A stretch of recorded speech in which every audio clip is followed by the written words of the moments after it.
but not for this shovel-snouted lizard. Raising its feet off the ground in turn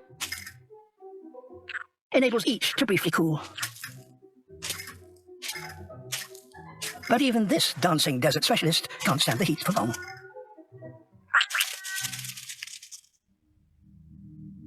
One option is to find shade. Dune grass, the only vegetation here, provides virtually none. But just an inch beneath the surface of the sand, it is several degrees cooler. Avoiding the extreme heat imposes a rhythm on desert life. And many animals here choose the simplest option of all, staying hidden all day and only venturing out in the cool of the night.